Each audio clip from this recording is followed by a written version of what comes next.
थी।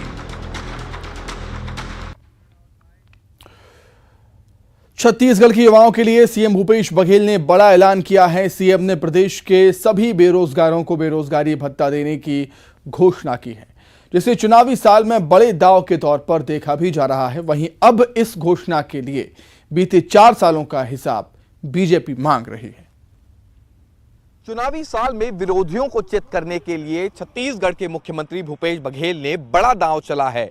छत्तीसगढ़ सरकार बेरोजगारों को बेरोजगारी भत्ता देने जा रही है, जिसका ऐलान 26 जनवरी को जगदलपुर में किया गया। लेकिन इस ऐलान के बाद से ही प्रदेश में सियासत जोरों पर है, क्योंकि विपक्ष इस पूरे मसले को लेकर सत्ता पक्ष को निशाने पर ले रही है।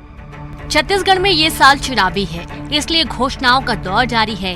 इसी कड़ी में गणतंत्र दिवस के अवसर पर सीएम भूपेश बघेल ने बेरोजगारी भत्ता का ऐलान किया। अगले वित्तीय वर्ष से बेरोजगारों को हर महीने बेरोजगारी भत्ता दिया जाएगा। महिला समूह, महिला उद्यमों, महिला व्यवसायियों, महिला स्टार्टअप को व्यापार उद्योग स्थापित करने हेतु नवीन योजना आरंभ की जाएगी। प्रदेश की मुख्य विपक्षी पार्टी बीजेपी सियासी सवाल उठा रही है। पूर्व मुख्यमंत्री डॉक्टर रमन सिंह ने प्रदेश सरकार पर जमकर निशाना साधा और कहा कि हर साल का बेरोजगारी भत्ता हिसाब पहले मांगेंगे। सरकार 4 साल का बेरोजगारी भत्ता दे। सरकार ने वादा किया था, उसके हिसाब से पहले पेमेंट हो जाए, फिर आगे का देखेंगे।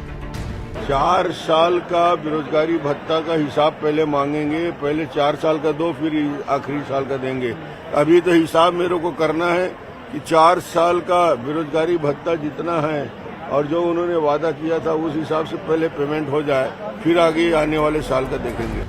वहीं रायपुर में पीसीसी संचार प्रमुख सुशील आनंद शुक्ला ने बीजेपी पर तंज कसा और कहा, बेरोजगारी भत्ता पर बीजेपी का बयान बौखलाहट की वजह से है।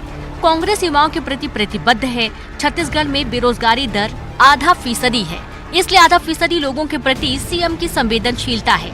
इसलिए बेरोजगार युवाओं को बेरोजगारी भत्ता देने की सरकार ने योजना बनाई है। बीजेपी तो केवल घोषणा करती है, लेकिन वादे कभी पूरा नहीं करती।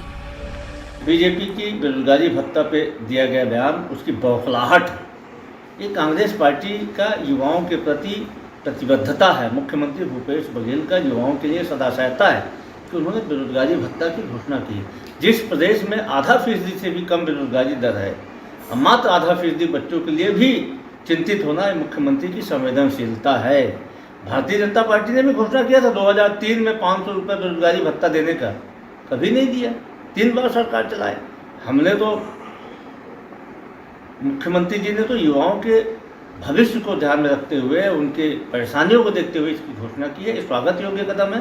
भारतीय जनता पार्टी को राजनीति से ऊपर उठ के इसका अभिनंदन करना चाहिए। छत्तीसगढ़ के सीएम भूपेश बघेल ने विरोधियों को चित करने के लिए एक बड़ा दांव चल दिया है, जिस पर बीजेपी ने पलटवार किया और कहा कि पहले 4 साल का बेरोजगारी भत्ता दे सरकार। छत्तीसगढ़ में मुख्यमंत्री भूपेश बघेल के इस ऐलान को एक बड़े राजनीतिक कदम के रूप में देखा जा रहा है। बीजेपी इस वक्त हमलावर है और तीखी बयानबाजियां भी सामने आ रही है। लेकिन बड़ी बात यह है कि मसला बेरोजगारों का है और ये घोषणा पिछले चुनाव में की गई थी। लेकिन पिछले चुनाव में किए गए घोषणा पत्र के वादे का असर क्या इस चुनाव में कांग्रेस को मिलेगा या फिर बीजेपी इस मौके को भुनाने में सफल होगी, ये देखने वाली बात है। कैमरा पर्सन इमरान कुरैशी के साथ देवव्रत भगत, न्यूज़ 18 रायपुर।